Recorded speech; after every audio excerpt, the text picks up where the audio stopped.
Fala, meu lindo, minha linda, que bom que você chegou aqui em mais uma mensagem do nosso canal.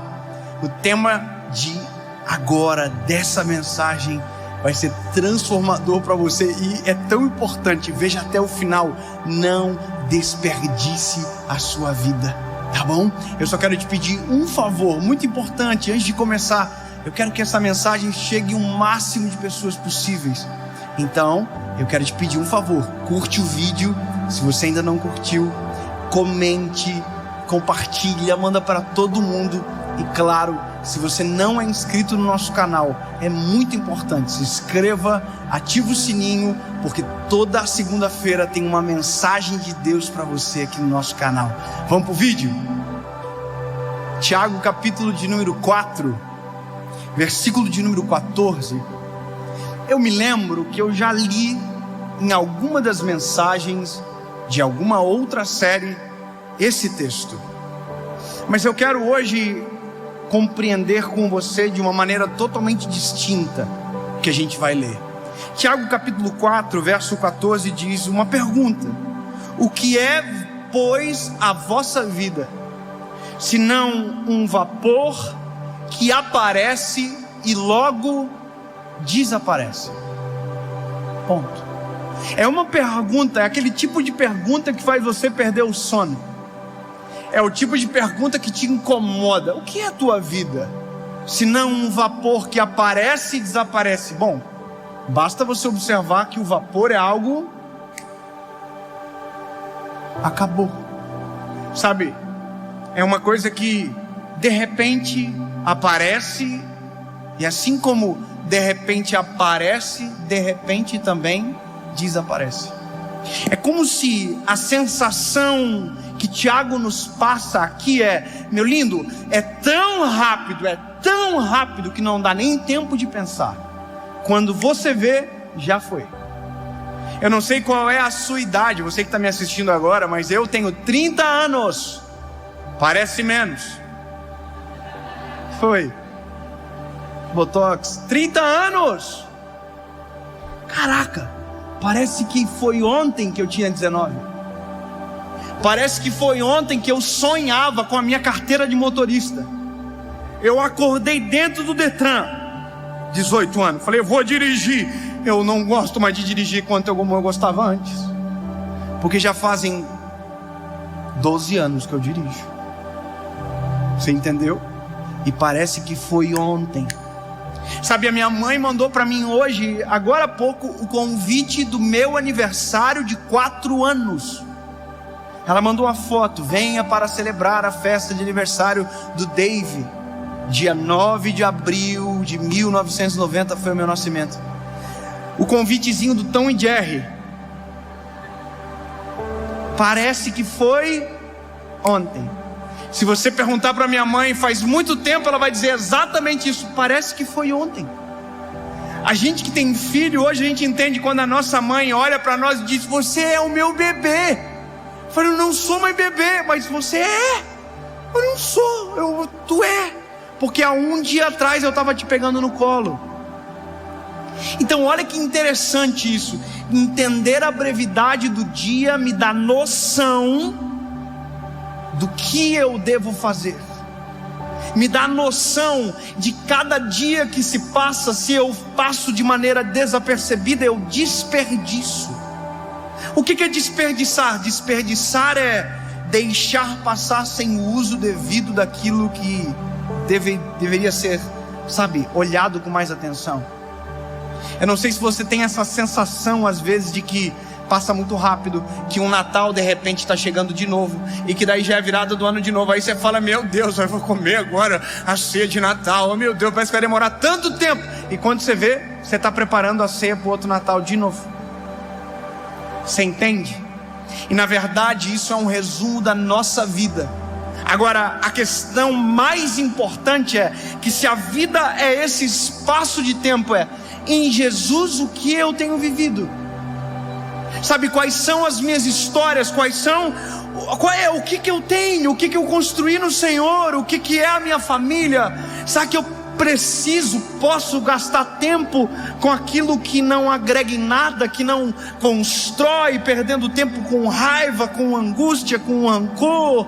Sabe, será que eu tenho que gastar tempo em dizer não vou falar com você por 1 ano?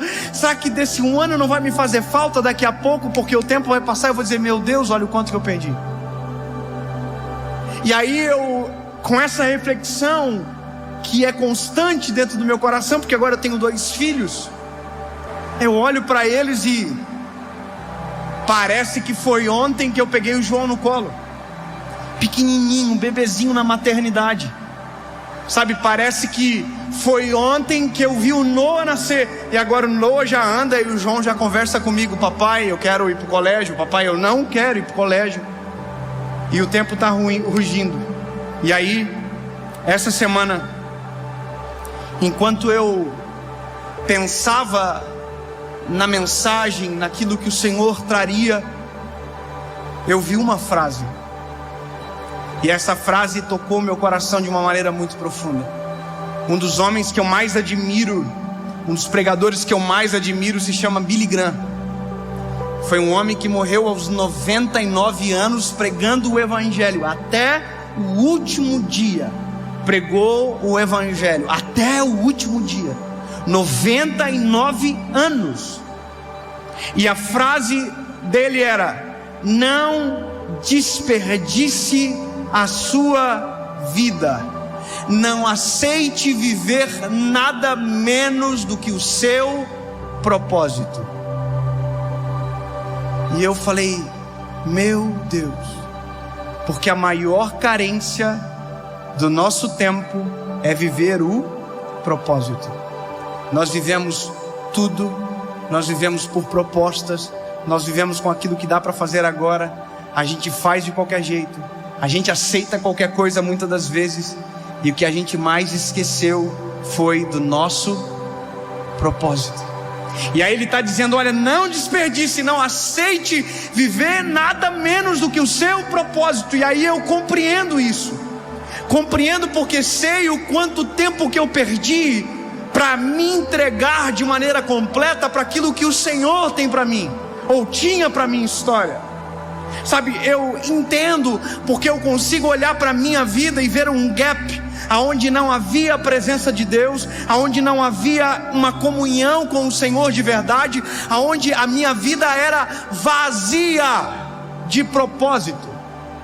Sabe o que é alguém vazio de propósito? É alguém que vive por viver, simplesmente por viver. Sabe, tudo é simplesmente por viver, não tem nenhum propósito em nada que faz. Acorda de manhã, vai para o trabalho, volta do trabalho e aquilo ali é vazio.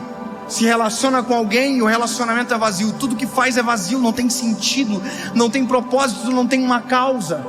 E aí você olha para a história recente, você vê para um dos movimentos fortes chamado o hitlerismo, e você vai identificar que o que Hitler conseguiu juntar jovens como soldados trabalhando de maneira gratuita na guerra, e na teoria dele foi simplesmente uma coisa: ele colocou no coração dos jovens um propósito, colocou no coração uma causa, e por essa causa esses jovens morreram, muitos deles, por uma causa extremamente mentirosa. E nós não temos nenhuma causa justa e nenhuma causa injusta, e nossa vida está passando rápido, rápido, rápido, e quando a gente vê, a gente vai olhar no tempo, vai olhar para trás e vai dizer, meu Deus, eu vivi até agora e eu não vivi absolutamente nada. Eu não aproveitei nada. Eu não, construí. Quando eu digo construir, não estou falando de patrimônio, eu estou falando de legado. Sabe, a diferença maior do legado e da herança que as pessoas não entendem é que a herança você deixa para a pessoa, o legado você deixa na pessoa. Sabe, eu construo para os meus filhos uma herança e um legado. A herança eu vou dar na mão deles, mas o legado vai estar dentro do coração deles. Eles viram um pai cheio da presença de Deus, que era um pregador no púlpito, mas era um homem de Deus dentro de casa. Ou seja, isso é uma construção de legado. E o que fortalece a vida do meu filho no futuro não é a minha herança, é o meu legado. Então entende? Se eu não tenho uma causa, se eu não tenho um propósito, a minha vida é vazia. E talvez é dessa maneira que muita gente se sente. Meu Deus, para que eu nasci? Qual é a razão de tudo? Sabe, qual é o meu propósito? E eu vou te dizer, você pode daqui uns dias, se não acordar, sentir saudade daquilo que nunca viveu. Você consegue entender o que eu estou dizendo? Saudade do que não viveu. Um sentimento que na verdade mais se parece com remorso do que qualquer outra coisa. Eu vou te dizer uma das experiências mais impactantes que eu tive com o Senhor. Eu passei dos 15 anos até os 19 anos longe de Jesus. Dos 15 aos 19. Vazio de propósito, vazio de tudo, extremamente, sabe, superficial, uma vida vazia. E sabe, eu me lembro que quando eu fiz 19 anos, dias depois, dia 23 de abril, eu tive o meu encontro com Jesus. E o meu encontro com Jesus alterou a minha história de uma maneira completa, de uma forma que eu não sei nem como dizer para você o que um dia foi tão poderoso para mudar toda a minha história. E aí eu comecei um relacionamento extraordinário com o Senhor. Eu me apaixonei por Jesus. E eu tenho, porque isso sou eu hoje. Mas eu queria falar para todo mundo. Eu olhava alguém na rua e eu queria dizer: eu conheci alguém que muda a história. E aquilo me consumia. Sabe, eu tinha vontade de falar. Sabe quando a gente começa a namorar, que a gente coloca aquela aliança maior possível no dedo, para que todo mundo olhe que a gente tem namorado, para a gente puxar um assunto e dizer que a gente está namorando? Eu tinha vontade de andar com a Bíblia na mão assim, para alguém me perguntar: o que é isso? Eu ia dizer: palavra de Deus muda a vida do homem, transforma a gente de, sabe, uma loucura absurda. Aí eu vou te dizer uma parada que aconteceu. Um dia, uns 2 anos depois, eu estava dentro do estúdio da rádio onde eu trabalhava. Eu fui radialista durante 7 anos. E eu estou dentro do estúdio da rádio, preparando uma mensagem para pregar. Eu não sei se você já sentiu isso, mas sabe aquela presença de Deus que invade o coração? Sabe, tem uma canção que diz o que fazer quando Ele vem. Sabe, é uma coisa tão absurda, é uma sensação, é uma paz que excede todo entendimento, é uma alegria. E eu estava dentro do estúdio sentindo aquilo de uma maneira assim absurda. E olha o que eu fiz. No meio daquela experiência com Jesus, eu fiquei bravo com Deus. Eu fiquei chateado. E eu falei isso aqui para o Senhor na oração: por que eu não te conheci antes dessa forma como eu te conheço agora? Se o Senhor, se o Senhor tivesse se apresentado para mim dessa maneira, eu jamais teria me afastado de ti. Eu meti essa no Senhor, irmão. Pá! Só que, sabe, eu coloquei a culpa no Senhor. Era como se eu estivesse dizendo: se eu conhecesse isso, eu não teria vivido uma vida vazia que eu vivi. Aí eu preciso dizer o que aconteceu. E para mim é muito forte contar isso, porque remonta toda a minha história em uma fração de segundos. Eu estava dentro da rádio e o Espírito Santo de Deus falou comigo de uma maneira muito profunda. E isso aqui é uma experiência, não é uma doutrina. Não estou dizendo que isso vai acontecer com você, mas comigo assim aconteceu. O Senhor falou ao meu coração de uma maneira muito clara: feche os olhos. E eu fechei os olhos. Eu nunca contei isso, né, André? Acho que não, né? Eu fechei os olhos dentro da rádio. E quando eu abri os olhos, eu não estava mais dentro da rádio. Eu estava na porta do meu quarto. Só que nesse dia eu tinha uns 22 anos. Mas quando eu abri os meus olhos, eu me vi na minha cama com 16 anos. Eu me vi deitado na parede do meu quarto, todos os detalhes, tudo. Eu estava vendo eu dormindo, uma loucura. Eu estava aqui com o Senhor, sem entender nada. Eu olhava para o lado, eu vi que tinha alguém comigo vendo aquela cena. E eu fiquei olhando para aquilo e eu não sabia entender. E aí um homem de branco passou, sentou na minha cama, colocou a mão nos meus ombros e com uma voz de choro, a voz dizia: acorda, David. Acorda que eu tenho um plano contigo muito grande. Acorda que eu tenho algo contigo, David. Acorda!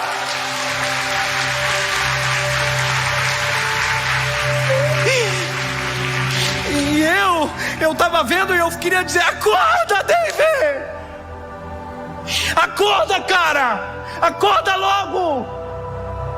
E a voz balançava e dizia: acorda! E eu não acordava. E aí eu remontei a história. Eu estava afundado em pornografia. A minha vida estava apodrecida, sabe, nos escombros de uma história tão breve. O meu coração já estava apodrecido. E mesmo Deus me chamando, eu não conseguia ouvir. Entende? Não é Deus que abandonou a gente na história. É nós que abandonamos o Senhor no meio dela. Não desperdice a sua vida. Não vale a pena viver de maneira vazia. Não vale a pena perder tempo com aquilo que só te fará perder tempo e não trará felicidade genuína para o seu coração. Não adianta viver por propostas, sempre olhando para a melhor proposta, enquanto o seu propósito estiver sendo deixado de lado. Porque o que mais vale na vida é viver um propósito genuíno estabelecido pelo Senhor. Você pode viver tudo o que qualquer alguém ou alguma pessoa pode pagar para você, mas nada trará paz para o coração do que o teu propósito. Não desperdice a sua vida. Não aceite viver um dia sequer se não for o teu propósito. Refaça a estratégia. Abra mão de qualquer proposta para viver a essência daquilo que Deus tem para você. Hoje você tem 20, amanhã você terá 30 e em breve você não existirá mais. E tudo o que você fizer agora, você pode escolher: ou você deixa um legado, ou você deixa uma herança. E eu sempre vou optar para o legado ao invés da herança. Lembre-se, o legado você deixa em, e a herança você deixa para. Sabe, se acaba, mas o legado é para sempre. Eu vou te dizer o que eu mais sonho. O meu maior sonho tem nome.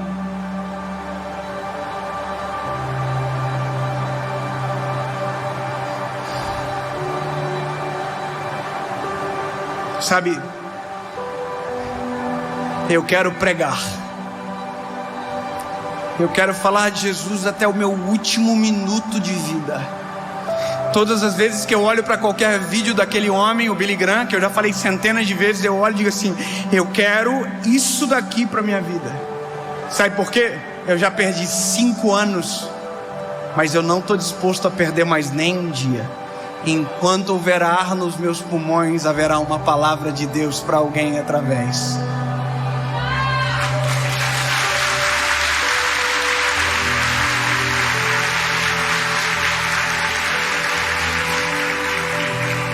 Se eu puder te dar um conselho, é muito simples: não desperdice a sua vida. Ame a Jesus com todo o teu coração. Ame a sua família. Seu pai e a sua mãe são únicos. Ame a sua esposa. Ame os seus filhos. E quando você fizer tudo isso, ame de novo Jesus. Ame de novo a sua família. Ame de novo os seus filhos. Porque na verdade, o tempo está passando e as únicas coisas que não vão embora são os sentimentos eternos que Deus colocou dentro de nós. Não desperdice a sua vida. Corre para o Senhor, conserta a casa, estabelece novas estruturas e viva o seu propósito, em nome de Jesus.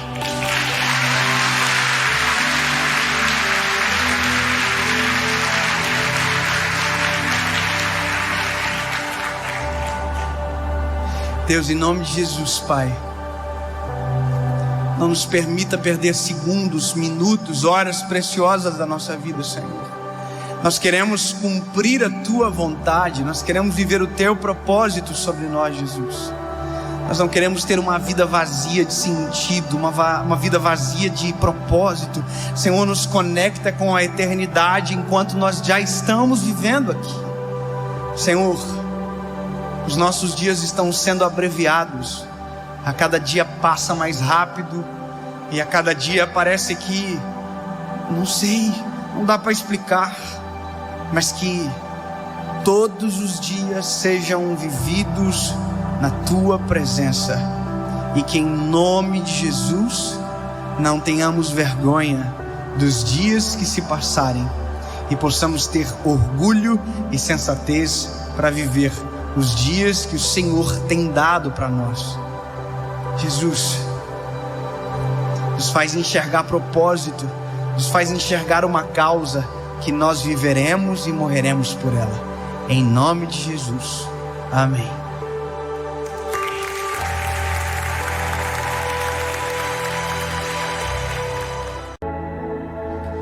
Evangelho de Jesus, conforme escreveu João, capítulo de número 21, verso de número 3 diz: Disse Pedro: Vou pescar. Disseram eles: Nós também vamos contigo. Foram, subiram para o barco e naquela noite não pescaram nada. Sabe o que é? Falta uma coisa, falta um detalhe nessa palavra para que tivesse peixe na pescaria. Deixa eu te dizer, nós somos tentados a reproduzir modelos, nós somos tentados a correr corridas que não foram feitas para nós corrermos, ou a gente tenta fazer porque achamos que é bonito, mas não tem a ver com a gente. O bom de se encontrar com Jesus é que quando nós nos encontramos com Jesus, Ele desconstrói o velho homem e constrói em nós algo novo. Nós passamos a viver algo novo. E quando nós vivemos algo novo, as coisas velhas passou. Então, veja, Pedro é um pescador de homens. Nesse texto que nós lemos, é o final. Pedro já é um pescador de homens, tentando ser um pescador de peixes. E você percebe que o maior erro de Pedro foi tentar ser quem ele era antes de Jesus chegar. Porque a partir do momento que Jesus chegou, Pedro já não é mais o pescador de peixes. Pedro agora é um pescador de homens. Então percebe uma coisa. Veja, se você olhar a história de Pedro, fazer um rebuscado na história dele, você vai perceber que quando Jesus encontrou Pedro pela primeira vez, Pedro era um pescador de peixe que já estava dando errado na vida. Já estava com os BO, já não estava dando certo, já não estava pescando coisa nenhuma, já estava no fracasso. Jesus estava chegando, então a possibilidade de Pedro mudar de vida era muito grande. E Jesus entrou no barco de Pedro, usou o barco de Pedro para pescar. Quer dizer, o negócio virou para o lado de Pedro. A vida estava um declínio, estava tudo arrebentado. De repente Jesus chegou. Uau! Não sei se você consegue perceber, mas eu consigo ver exatamente o que aconteceu depois que Jesus chegou na minha vida. O negócio mudou. É Ele chegar que a vida muda. Não tem como ser a mesma pessoa depois que Jesus chega. Não tem você. Olha, eu vou até contar uma coisa engraçada pra você. Eu não sirvo mais para desviar, para não ser isso que eu sou hoje. Eu não sirvo mais, porque eu já fui longe demais. Eu já preguei demais para voltar atrás e dizer: olha, isso não é verdade. Só que se eu for retardado, se eu tiver um problema mental, bateu a cabeça, por exemplo, bateu a cabeça, ficou com um probleminha, e aí agora está dizendo tudo o contrário do que ele diz: não, eu já fui longe demais, eu já vivi coisa demais para tentar ser quem eu era antes, agora não dá mais. Alguém vai me olhar e dizer: ei, já pensou eu tentar ser cantor hoje? Eu acho lindo cantar. Quer ver? Dar uma nota aí, André. Você percebe quando a pessoa não canta, quando ela tenta fazer isso para pegar o tom. Qual era a música que a gente cantava antes, André? Era essa? Que música é essa mesmo? Como? Ah, tá. Ainda não peguei, vou pegar. Não dá mais.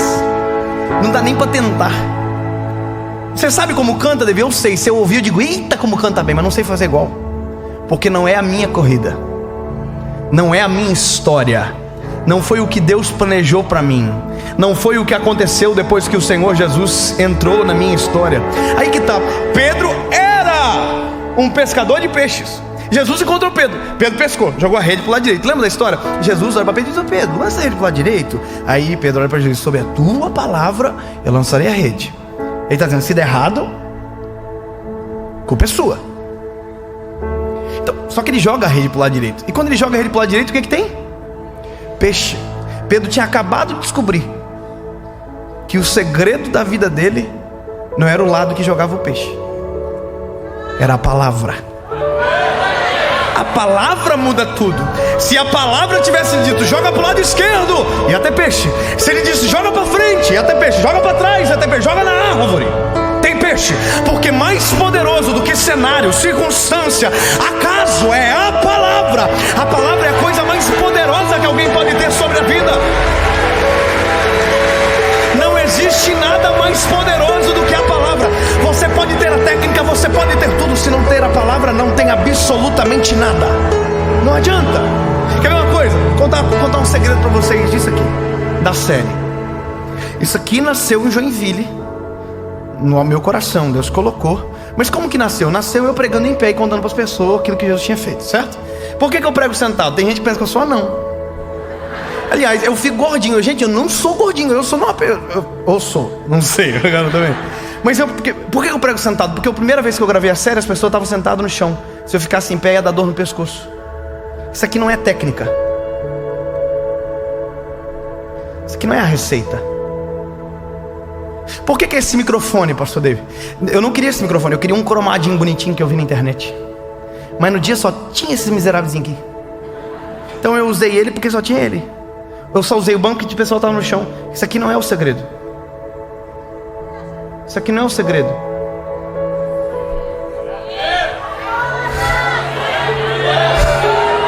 O segredo é a palavra. A palavra é o segredo. A palavra liberada, a palavra pregada, a palavra lançada. Esse é o segredo de tudo. Então não adianta tentar copiar modelos. Não adianta tentar correr a corrida dos outros. Se não for aquilo que a palavra liberou sobre você, você está perdendo tempo. Olha que coisa extraordinária. Pedro jogou o lado direito, porque Jesus mandou jogar para o lado direito. Jesus falou para Pedro: Pedro, joga para o lado direito. Ele disse: eu vou jogar para o lado direito sobre a tua palavra. Isso é errado, tu é culpado. Só que quando ele jogou para o lado direito, tinha peixe. E muito peixe. Olha só, peixe. Quantos peixes tem? A Bíblia não conta. Porque aqui não é importante o peixe, aqui só importa uma coisa: a palavra. Ele volta para a praia. Jesus diz para ele: ô Pedro, o que tu é hoje mesmo? Pescador de peixe. Aí Jesus diz para ele: Pedro, eu vou te transformar num pescador de homens. Aí o que Pedro faz? Pedro abandona o peixe e se agarra na palavra. Tem gente que vive a vida inteira agarrada no peixe e esquece da palavra. Aí vive a vida inteira num ciclo de fracasso, num ciclo de derrota, num ciclo de problema, porque a palavra não foi ouvida, respeitada, atendida. Você era um pescador de peixe, Pedro. Agora você é um pescador de homem. Então tá bom.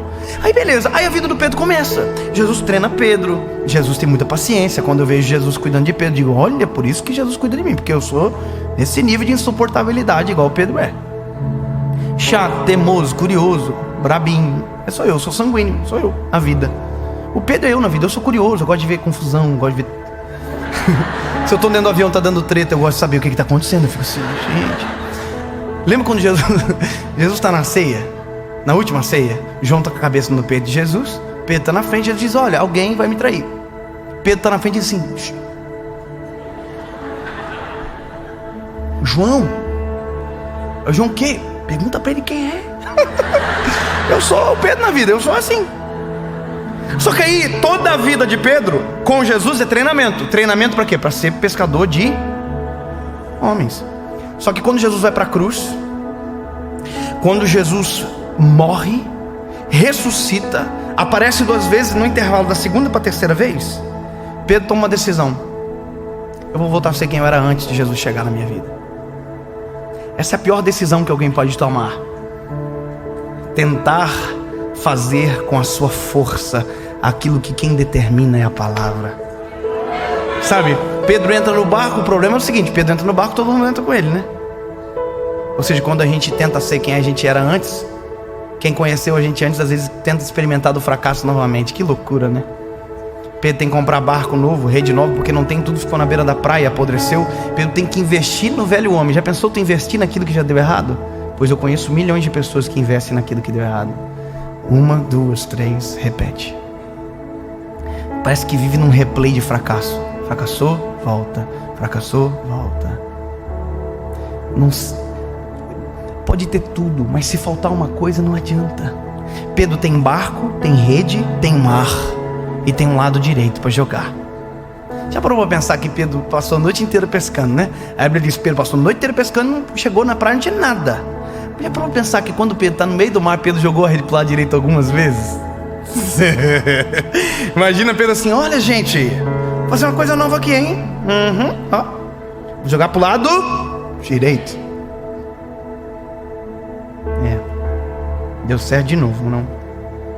Mas por que não dá certo? Se é igual, falta uma coisa: a palavra.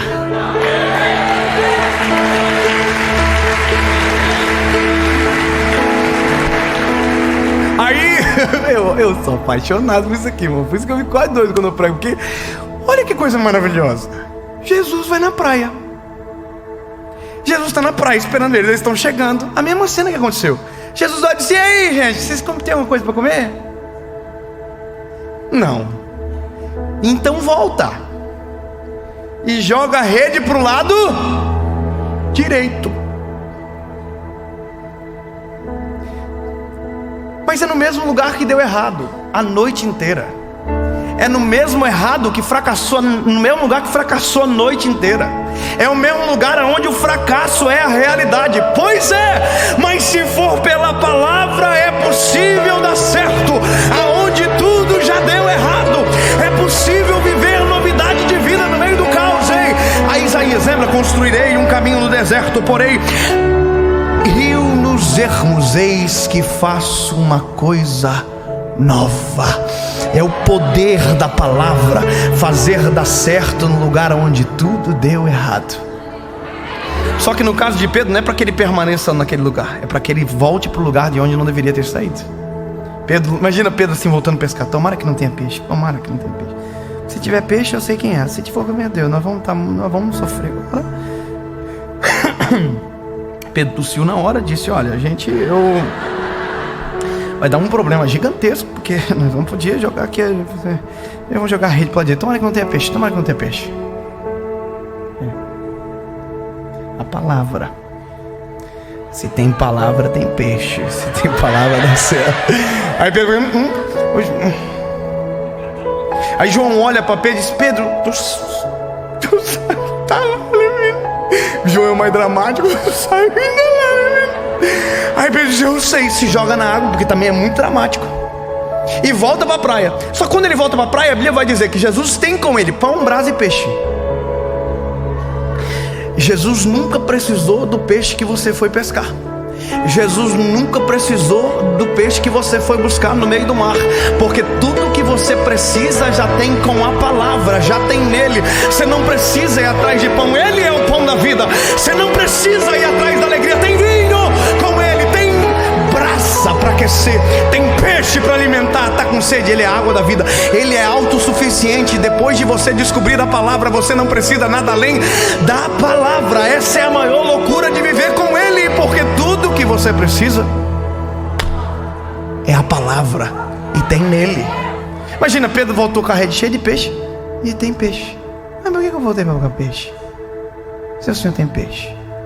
Só que olha que interessante, no primeiro milagre não tem a quantidade de peixe, agora tem. Que legal. Pensou Pedro, por que tem a quantidade de peixe? Porque Pedro contou. A pior coisa da vida é contar algo que a gente não precisa.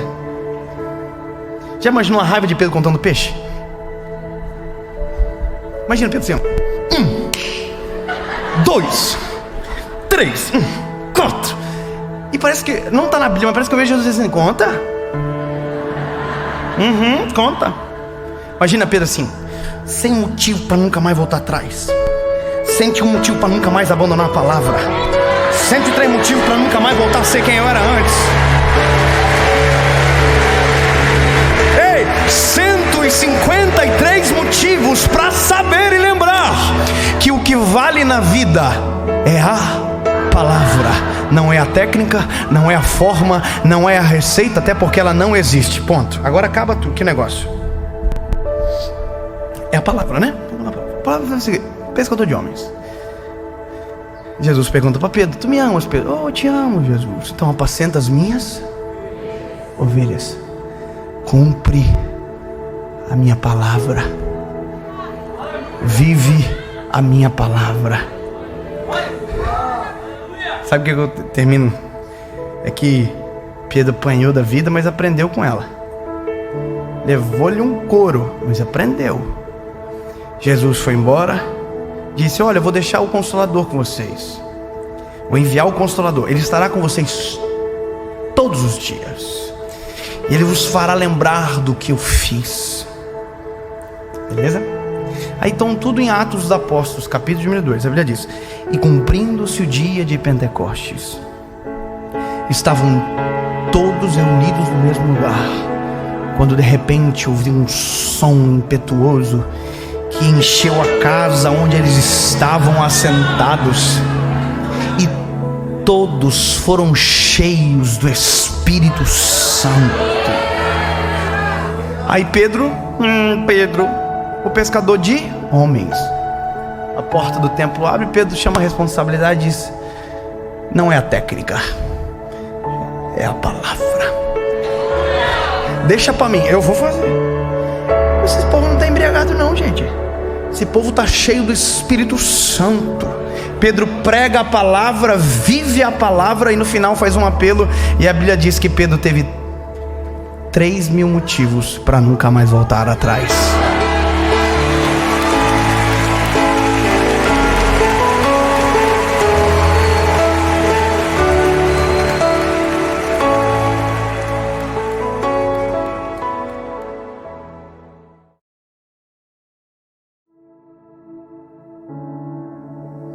Jeremias capítulo de número 33, versículo de número 3 diz: clama a mim e responder-te-ei e anunciar-te-ei coisas grandes e firmes que não sabes. Jeremias está falando sobre clamor, e na verdade isso aqui é Deus falando através da boca de Jeremias, falando que quem clama tem resposta, e que quem clama nessa resposta tem uma visão de algo que ninguém enxerga. Sabe, a tradução que eu li diz coisas grandes e firmes, mas tem outras versões que dizem coisas grandes e ocultas que ninguém sabe. E isso é o clamor. O clamor nos eleva a uma visão sobre uma perspectiva diferente que os outros têm. Algo novo é apresentado a quem tem essa vida de intimidade suficiente para clamar ao Eterno e ter resposta. O texto é muito claro em dizer que o clamor dá. Mas se você for de maneira contrária, você percebe o que a ausência de clamor na nossa vida gera: cegueira. A gente não enxerga o que quem clama vê. A gente não consegue mensurar o que quem clama mensura. É como se quem clamasse caminhasse em uma perspectiva de vida diferente. E se isso não fazer sentido para você, deixa eu te aplicar melhor. Você já viu alguém cheio do Espírito Santo de Deus? Alguém que verdadeiramente é uma pessoa de oração, cheio da presença de Deus? Você já viu? Ele sempre tem uma palavra de Deus para você. Ele sempre tem algo bom para contar. Tem uma tragédia iminente, ruim, terrível. Ele olha para você e diz: tem de bom ânimo. Você já viu gente que no meio da crise consegue ser abençoador com palavras? Está todo mundo dizendo: meu Deus, o Brasil, essa crise, esses deputados loucos, esses candidatos que juntando um não dá dois. Eu fiz errado a conta, mas Aí você conversa com alguém crente, ele diz: não, feliz é a nação cujo Deus é o Senhor. Ele vê diferente. Você diz: meu Deus, mas está todo mundo. Isso não é burrice. Isso não é alienação, não, isso é uma viva esperança de ver sobre uma mesma coisa algo diferente. Quem não clama não vê, não enxerga, é revoltado, sabe, briga, reclama. Quem clama, quem tem vida com Deus, intimidade, olha para a tempestade e vê a calmaria. Olha para o furacão e vê a brisa suave. Não é que ele ignora, mas a perspectiva dele é diferente. Eu tinha um bisavô que Jesus já levou. E esse homem, ele era extraordinário. A forma que ele falava de Jesus era diferente. Eu me lembro que uma das últimas vezes que eu tive contato com ele, ele foi visitar minha mãe. Ele andava de pé pela rua, ia na casa de um, de outro. O jeitinho dele era assim. Um dia eu encontrei ele na rua e falei: vô, vamos lá em casa? Ele falou: vamos. E nós fomos conversando na estrada, e ele ia me contando dos evangelismos que eles estavam fazendo. 90 anos de idade, ele dizendo: eu tive a oportunidade de falar de Jesus essa semana, meu filho, e a lágrima corria.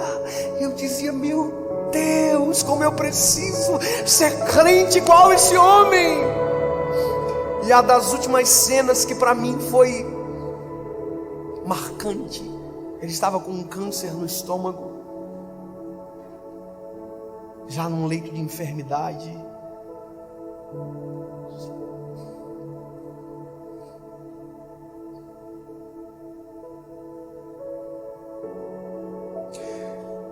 A cena é muito viva na minha cabeça. Eu fui na casa dele antes de um dia que eu ia ministrar, e eu fui para orar por ele. A doença estava no estágio agravado. Ele não estava sentindo dor, mas já não comia mais. Já estava num estágio bem avançado. Eu me lembro que eu fui para orar por ele, e quando eu disse que eu ia pregar, ele pediu para orar por mim.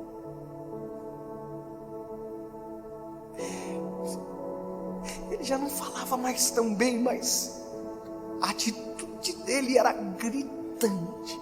Ele pegou a minha cabeça, trouxe até o peito dele, já estava magrinho, e eu ouvi ele chorando e falando em línguas, e dizia: Jesus, usa o David.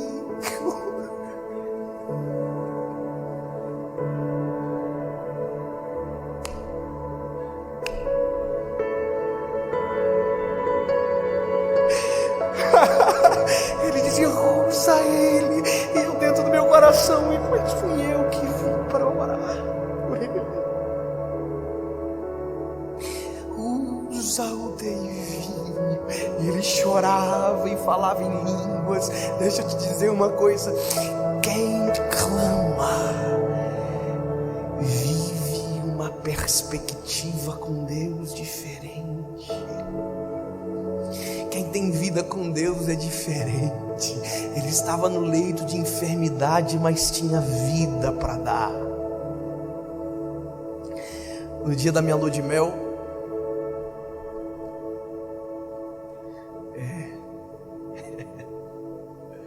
nós fomos para Buenos Aires.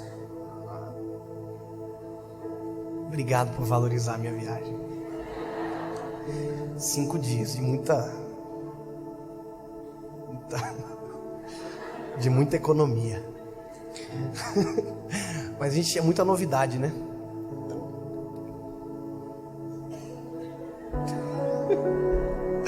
No dia que a gente foi para o aeroporto, chegamos no aeroporto, estava tudo preto no céu.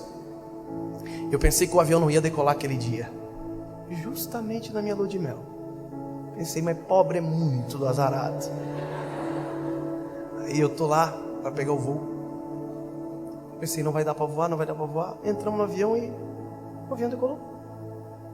Falei, Jesus.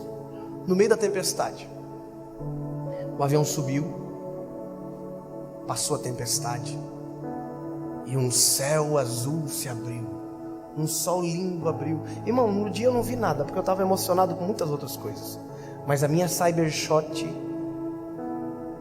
ninguém sabe o que é uma Cybershot. Registrou tudo. Quando eu cheguei em casa, fui ver as fotos e comecei a ver tempestade, tempestade, céu azul. O que muda a nossa perspectiva sobre a mesma realidade é da onde a gente olha. E o que muda a nossa perspectiva é a intensidade do nosso clamor. O clamor é um avião que te leva acima das tempestades, e que todo mundo está morrendo de medo, mas você vê tudo claro, transparente, limpo, e ninguém vai entender. Mas Jeremias capítulo 33 verso 3 diz: clama-me, eu vou te responder e vou te mostrar algo grande e oculto que ninguém sabe.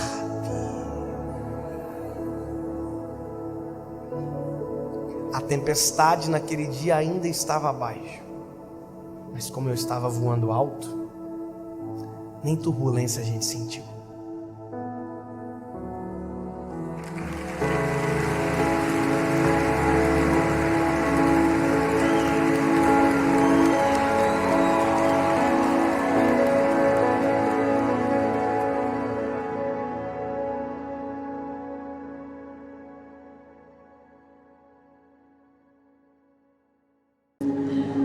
Fala, meu lindo, minha linda.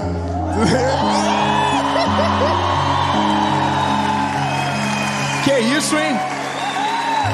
Que isso? O povo aqui é muito animado. Nós estamos em Florianópolis e hoje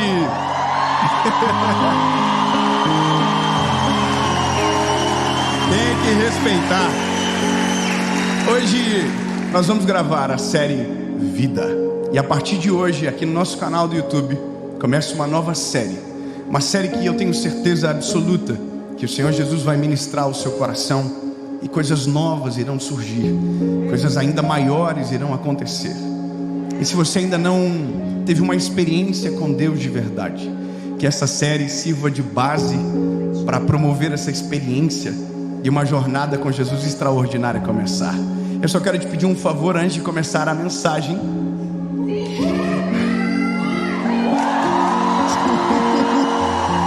Se inscreve no canal, meu lindo. Já é a 30ª série que você assiste. Ativa o sininho. Se inscreve no canal, ativa o sininho, deixa o like, comenta, compartilha. Gente, eu estou apaixonado. Obrigado. E vamos fazer o seguinte. Antes que eu chore, antes de começar, vamos para a mensagem.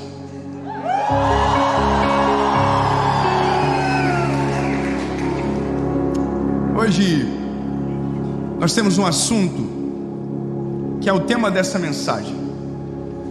E eu confesso para você que algumas coisas me motivaram a falar de novo sobre um assunto tão recorrente. Eu vou falar sobre ansiedade. E o tema da mensagem é ansiedade persistente. Sabe, uma coisa que eu ouvi esses dias e que me colocou uma pulga atrás da orelha e que de uma certa forma me incomodou bastante. Alguém havia dito que a ansiedade é falta de Deus. A ansiedade é falta de fé. E quando eu ouvi isso, eu me incomodei profundamente e busquei algumas respostas no Senhor. E hoje eu quero dividir com você sobre esse sentimento que assola tanta gente, que destrói tantos sentimentos, que coloca pessoas em cama, que traz desejos de morte. Eu quero que você pegue a sua Bíblia e abra comigo o Evangelho de Jesus, conforme escreveu Marcos, capítulo de número 4, versículo de número 34. Evangelho de Jesus, conforme escreveu Marcos, capítulo de número 4, versículo de número 34. Diz o seguinte a palavra: sem parábolas ele não lhes falava, e quando eles estavam a sós, ele explicava para os seus. Esse é o retrato do início de uma história. Está deixando claro que sempre Jesus se fazia compreendido, principalmente para aqueles que estavam próximos a ele. Mas aí um cenário totalmente novo aparece na história. E naquele dia, sendo já tarde, disse-lhes: passemos para o outro lado. E despedindo a multidão, levaram-no consigo, assim como estava no barco, e havia também com ele outros pequenos barcos. E se levantou uma grande tempestade de vento, e as ondas batiam no barco, de modo que o barco se enchia d'água. E ele, Jesus, estava na parte de trás do barco, dormindo sobre uma almofada. E eles o acordaram, dizendo-lhe: mestre, não está preocupado que a gente vai morrer? E ele, levantando-se, repreendeu o vento e disse: acalmem, aquieta-te, mar. E o vento cessou, e houve uma grande calmaria. E Jesus disse: por que vocês ainda estão com medo? Por que vocês ainda não acreditam completamente? Eu lido com pessoas todos os dias.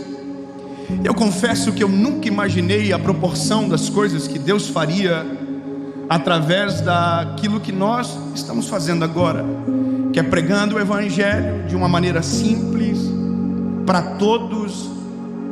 E eu jamais imaginaria que um projeto que nasceu em um teto, um lugar de um restaurante, um mezanino de um restaurante, para 30 pessoas, alcançaria milhões de pessoas.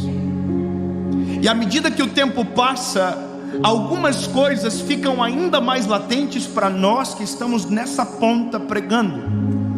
As necessidades ficam ainda mais latentes e a gente consegue olhar pelas reações e pelas perguntas quais são os problemas do nosso tempo, quais são as aflições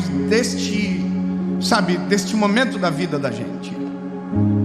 E a pior de todas, a mais recorrente, a mais assustadora, é a ansiedade.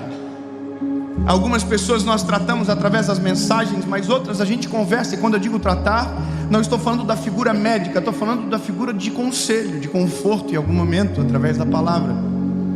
Mas nós, rotineiramente, conversamos com alguém, seja num ambiente rápido, passageiro como o aeroporto, ou às vezes numa mesa de restaurante, sobre o assunto ansiedade. Agora, nessa semana, a gente teve um contato com uma pessoa muito famosa no Brasil, que estava enfrentando crises de ansiedade absurda, a ponto de parar a carreira, a ponto de desistir de tudo. Eu não estou falando de uma carreira pequena, estou falando de uma carreira gigantesca, de milhares e milhares de pessoas que acompanham e de centenas de famílias que são sustentadas por aquela carreira artística. E aquela pessoa que a gente conhece, todo mundo, eu também, da tela, da internet, forte, imponente, corajosa, parecia um gatinho escondido atrás de uma mesa, parecia um menino, abrindo o coração e dizendo: olha, eu estou com medo, eu estou com crise de pânico, estou com ansiedade, eu acho que eu não consigo mais. E aí eu estou aqui olhando, e eu sei que aquela pessoa acredita em Deus de todo o coração, e que confia no Senhor de verdade. E eu estou aqui olhando para aquilo, sabendo que falar de Deus de novo parece que não vai fazer tanto sentido, porque aquela pessoa já conhece Deus. E na contrapartida, algumas semanas atrás, alguém me diz publicamente: olha, a ansiedade é a falta de Deus. Então, peraí, se a ansiedade é a falta de Deus, quem conhece Deus e vive o Evangelho jamais terá ansiedade. Se for desta maneira, quem conhece Jesus está imune às dores da vida e jamais vai ficar com medo do amanhã. Se for assim, discípulo, pelo amor de Deus, você não tem o direito de ficar ansioso. Se você ora, você não tem o direito de ficar ansioso. E as pessoas estão colocando isso na gente. A gente chega a se perguntar: mas será que é porque eu não confio em Deus de verdade então? Será que o problema sou eu? E quando não questionamos a existência de Deus, olha, mesmo confiando em Deus, permaneço ansioso, então Deus não existe. E essa é a realidade da vida. Todos nós somos assolados por esse sentimento todos os dias, de ansiedade, de angústia, porque essa é a vida. A questão é: como eu resolvo isso? E aonde eu encontro as respostas que preciso para então acalmar o meu coração e me livrar desse sentimento que me aprisiona? E aí eu vou para a palavra. Irmão, eu sou apaixonado pela Bíblia, porque tudo aquilo que a gente acha, a Bíblia tem certeza e nos explica, tirando aquilo que a gente acha para colocar verdade no nosso espírito. E quando você tiver qualquer dúvida, deixa eu te dar um conselho: vai para a palavra, vai para a Bíblia Sagrada. A palavra nunca vai te colocar em dúvida, ela vai te trazer paz e certeza. Então, se a dúvida é que a ansiedade é a falta de Deus, a palavra vai me trazer certeza que não. Já começamos bem. A ansiedade não é falta de Deus, a ansiedade não é falta de fé. Vamos começar a treta. Olha,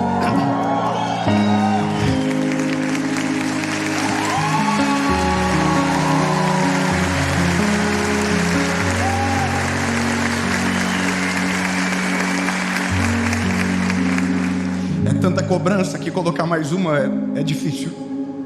Eu estava conversando com uma garotinha essa semana, e ela me dizia das pressões da vida dela, do tanto de prova que ela tem. Enquanto ela falava, eu comecei a ficar ansioso.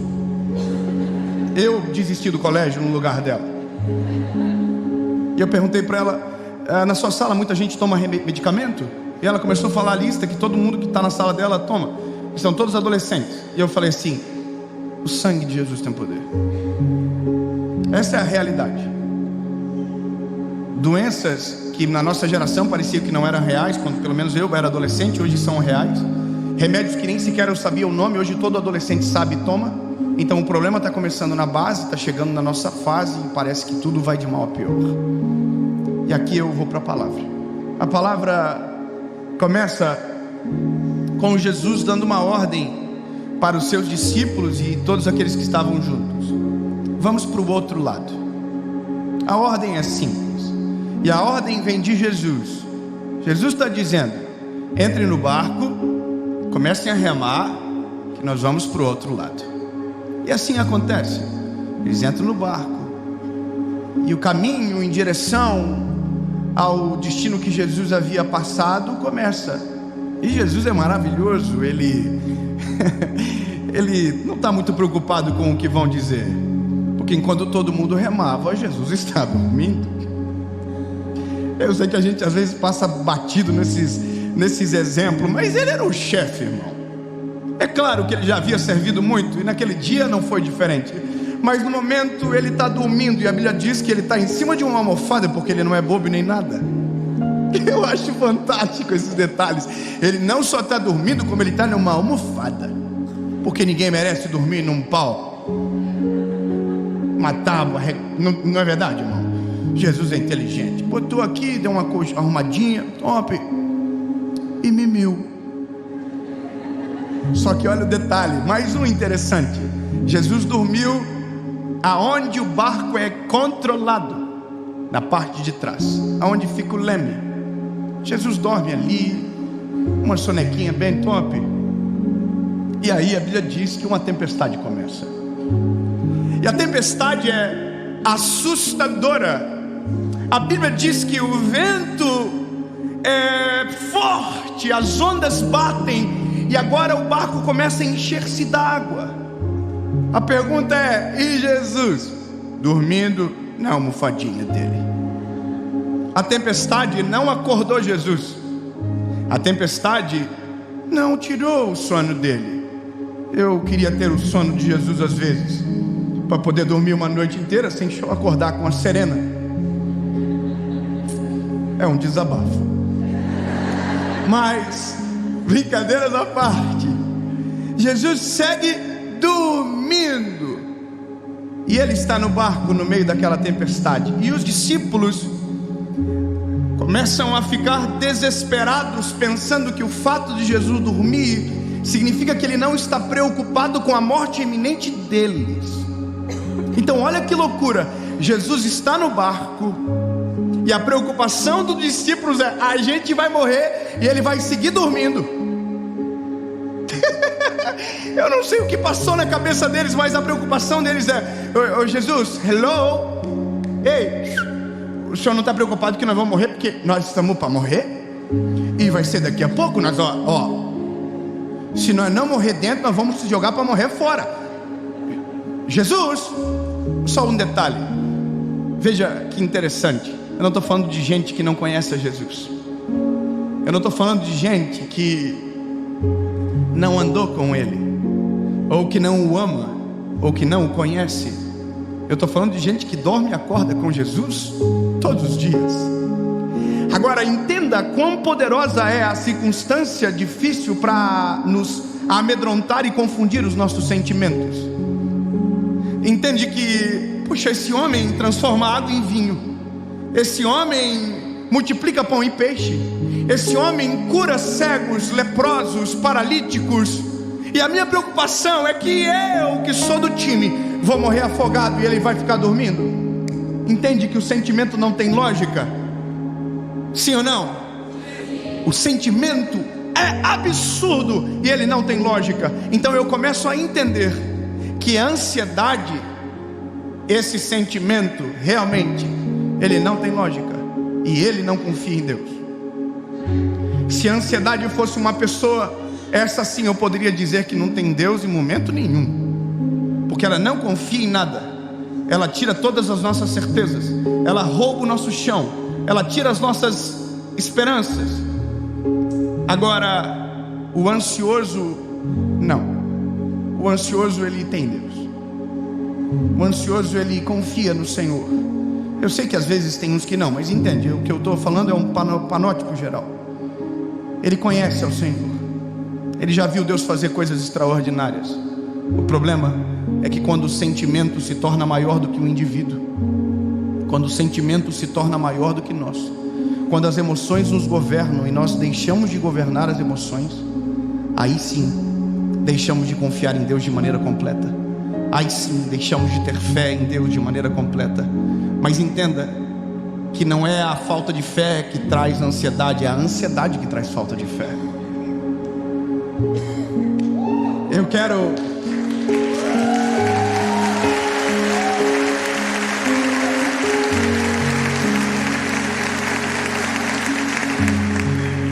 Então agora a gente entra numa crise emocional, porque nós como seres humanos temos uma batalha que é anular-nos, que é anular os nossos sentimentos, que é anular as nossas vontades. E entenda, quando eu estou falando disso, eu estou falando de o que o Evangelho diz, porque não vivo mais eu, mas Cristo vive em mim. Aí a gente vai entrar numa confusão gigantesca, lindo, porque a gente vai começar a remeter aos princípios de tudo. Quem governa? Quem domina? Quem é o que está no comando? Quem é que está no centro? Quem é que está com as mãos segurando na ponta? Aí, lindo, eu preciso retomar a nossa conversão, se ela é genuína ou não. Eu preciso retomar se quem governa o meu coração, a minha vida, a minha história é Ele ou não. Eu preciso retomar os primórdios, porque lá no começo, com os meninos ansiosos que estavam no barco, apareceu uma ordem bem clara: entrem no barco e atravessem para o outro lado. Lá no início, é Jesus dizendo: lindos, que entrem no barco e nós vamos para o outro lado. Não, bebê, eu preciso que você entenda isso. Ei, entra no barco, porque nós vamos para o outro lado.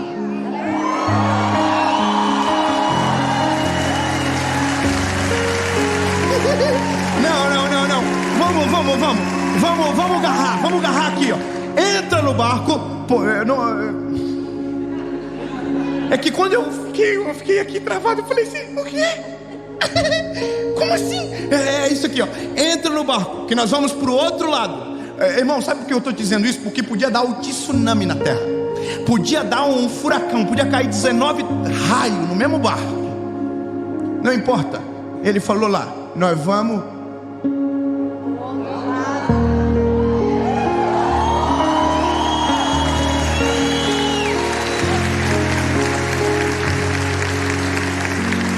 Se eu tenho uma palavra, se eu tenho um endereço claro, se eu sei o que sou e quem Deus é em mim, eu não preciso ter medo do que acontece no meio. Eu só preciso ter certeza de como que vai acontecer no final. Eu preciso anular esse tempo passageiro para dizer: Deus, eu sei quem tenho crido e sei que é maravilhoso. Se Deus me deu uma palavra sobre o amanhã, eu preciso parar de temer o entretempo, sabe? Eu só preciso crer dizendo: sim, Jesus, se o Senhor falou que nós vamos para o outro lado, não importa, vou ficar tirando água do barco até o Senhor acordar e falar: aquieta-te vento, acalma mar, porque eu ainda permaneço no barco. Entende? Não, agora vamos resolver a treta. Porque tem gente que ainda vai sair de uma mensagem como essa assim, dizendo: bom, e a vida continua o caos. É verdade? Tem gente que ainda pode terminar esse vídeo dizendo: eu cansei, eu não aguento mais, eu até queria crer no que esse garotinho está falando aí, mas eu durmo e acordo com o mesmo sentimento. Eu quero que a gente descortine as nossas emoções. Vamos descortinar o que a gente pensa. Se os discípulos vendo Jesus no barco, aquilo não era suficiente, sejamos sinceros, que também não nos é suficiente saber que Jesus está no controle da nossa história. A gente tem que ser sincero. Pensa, irmãos, a gente se move pela fé. A Bíblia diz: bem-aventurado aqueles que não viram e creram. Mas entenda que nós não vemos Jesus aqui. Alguém está vendo? Só porque eu tenho um pouco de medo de você. Ninguém. Mas pela fé nós podemos saber e sentir que Ele é real, verdadeiro e está aqui através do Seu Espírito Santo. Amém.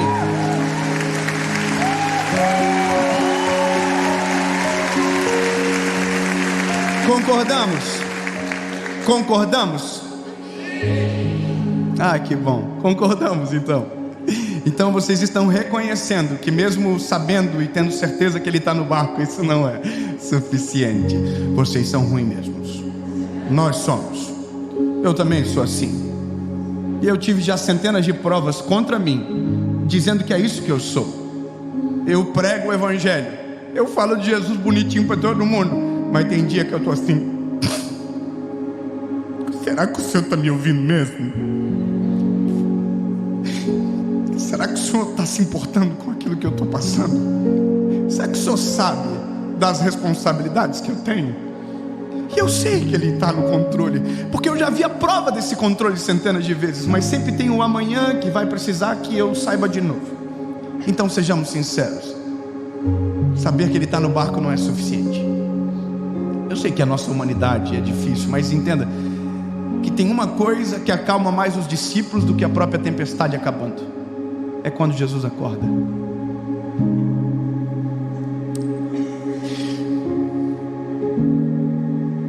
Nós temos uma menininha recém-nascida, e às vezes ela está no carrinho e ela está chorando, e a gente não está na frente dos olhos dela, mas a gente está falando: filha, a gente está aqui. Aconteceu isso até hoje: filha, o papai está aqui, o papai está aqui. E ela não parava de chorar, até que eu saí e de uma voz me transformei em uma cena, uma imagem. Ela olhou para mim e abriu um sorriso e parou de chorar. Com Jesus é a mesma coisa. A gente tem que aprender a orar, lindo, e a pedir de maneira correta. Jesus, eu sei que o Senhor está, mas eu preciso urgentemente te ver. Jesus, eu sei que o Senhor é real, mas me dá um sinal das tuas mãos. Jesus, eu não sei como eu vou ver e sentir, mas eu preciso. Entende que a oração certa traz a resposta real que a gente precisa. E eu não estou te dando uma receita de bolo, eu só estou dizendo que existem maneiras de nós sufocarmos esses sentimentos, e o sentimento se constranger com o amor e o favor de Deus sobre nós. Eu poderia te contar as minhas histórias, mas eu perderia tempo demais. Eu só vou dizer para você o que acontece aqui. A Bíblia vai dizer que Jesus é acordado. Jesus não acordou por conta do vento, Jesus não acordou por conta da tempestade, nem sequer as águas que invadiam o barco foram suficientes para acordar, mas a voz de um discípulo foi.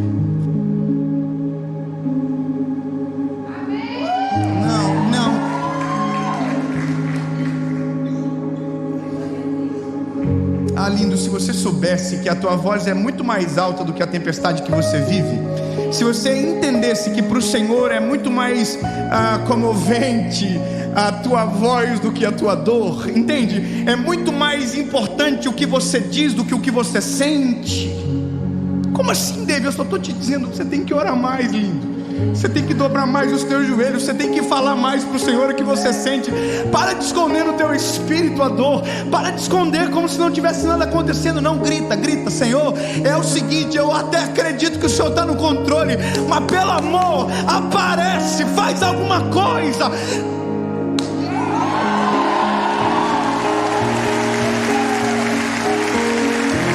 Porque se a gente não fazer assim, além de ansioso, a gente vai ser hipócrita, porque é isso que a gente quer. Deus não está sujeito às nossas vontades, mas a Bíblia diz que o Senhor não resiste um coração contrito e quebrantado. Então, lindo, eu imagino a coragem dos discípulos, porque eles estão com medo, mas não querem acordar, porque não sabia que você não vai acordar de mau humor. Acorda, mas daí nós vamos morrer. Aí um perguntou: pô, acorda o homem ou não acorda o homem? E aí, irmão, o que nós faz? Acorda ou não acorda? Acorda ou não acorda? Acorda ou não acorda, irmão? Acorda ou não acorda? Então toma coragem você, irmão. Acorda você, acorda o mestre, começa a gritar. Não tenta esconder e fingir que está tudo bem do jeitinho que está. Não. Acorda, coloca para fora, diz, rasga o coração. Diz para o Senhor: Jesus, eu estou ansioso mesmo. Eu sou ansioso mesmo, eu preciso que o Senhor apareça de algum jeito, que o Senhor fale, mostre, usa um profeta, me dá um sonho, coloca esse menino para pregar alguma coisa que eu preciso ouvir agora, mas provoca, entendeu? Provoca, sacode. A Bíblia diz que Jesus acordou. Quem me acordou? Parece que eu vejo tudo assim, ó. Aí a palavra de Jesus é: vocês ainda não aprenderam. Sabe o que Jesus está dizendo? Isso é um processo. Vocês vão andar comigo e vão continuar aprendendo. Não resolve de uma história. Vocês ainda não aprenderam. Acalmem. Olha que legal. Jesus acalmou aqui primeiro, para depois acalmar aqui. Acalmem. Aí ele olhou para o vento: aquieta-te, vento. O que é mais fácil? Aquietar o vento ou acalmar aqui?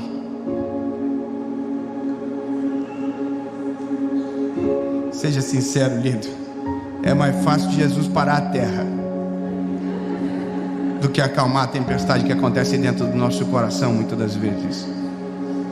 Mas Jesus demonstra de maneira clara que Ele se preocupa mais com o que acontece aqui do que o que acontece aqui. Lindos, acalma o coraçãozinho de vocês. Ô vento, cala a boca, baixa a bola. A Bíblia diz que o vento fez assim, ó. Mas eu imagino que o coração dos discípulos ficou aqui, ó, tudo olhando para Jesus assim, ó. Quem é este que até o vento e o mar obedecem? Quem é esse? Quem é esse?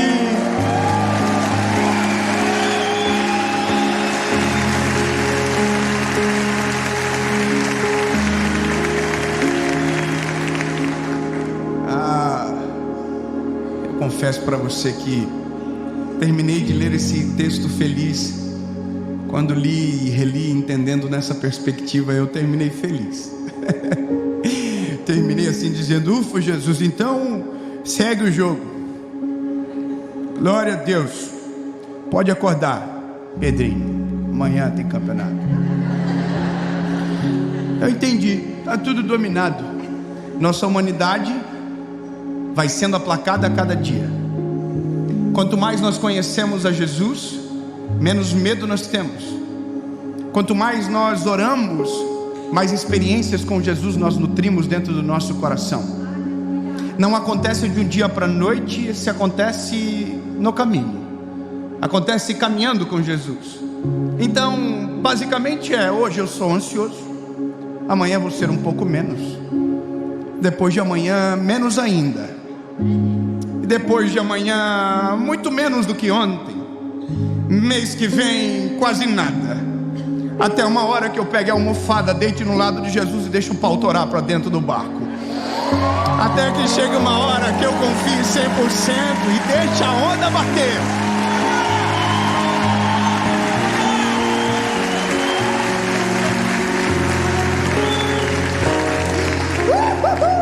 Vai chegar uma hora, bebê, que vai dar uma confusão. Você vai falar assim: me dá uma almofada. Que se o mestre está de almofada, eu também quero uma almofada. Dá uma almofadinha, papai. Aí você deita no ladinho do papai. Fala: Jesus, não deixa ninguém acordar nós, não. Porque se o Senhor falou que vai nós chegar no outro lado, nós vamos chegar no outro lado. Não importa o tamanho da onda, não importa a intensidade da tempestade. O que importa é saber que o Senhor que está, faz. E se acontecer aqui dentro um desespero, o Senhor acorda. Mas entendo que quanto mais caminho, menos preciso te acordar. Meu lindo, se você está ansioso, fique tranquilo, isso é normal. Não é falta de Deus, não é falta de Jesus, não. Fica tranquilo, isso é coisa da gente, faz parte. Mas deixa eu te falar um negócio. Quanto mais você conhecer a Jesus, quanto mais, sabe, você experimentar da graça, do amor e do cuidado de Jesus, mais segurança você vai ter, mais certeza você vai ter. E a certeza, ela vai aplacando o medo. E aí sim, quanto menos medo, menos ansiedade. Quanto mais segurança no Deus que você serve, sabe, menos ansiedade. E aí você vai viver menos ansiedade hoje, bem menos amanhã. E lembre-se, até uma hora que você consiga descansar aonde Ele descansa, e andar aonde Ele anda, agir aonde Ele age, e saber que Ele não só está no controle, Ele é, Ele faz.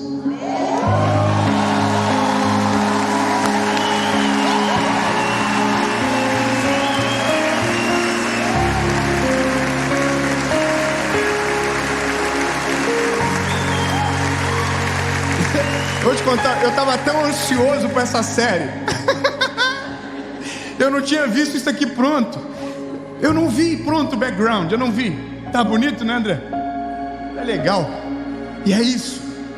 Mas já fui mais ansioso. Já tive muito mais cabelo branco por conta de série gravada. E enquanto eu falava, eu tô aqui lembrando: Jesus, cada série que passa, mais de boa eu tô ficando.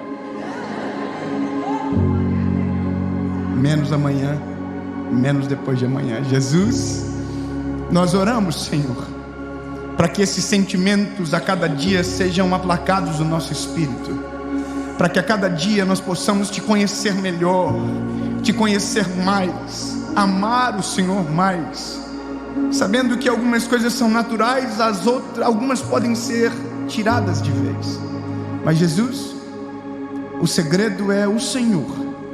E nós queremos, Jesus, que aonde tiver um coração ansioso e aflito agora, o Senhor acorde no meio da tempestade.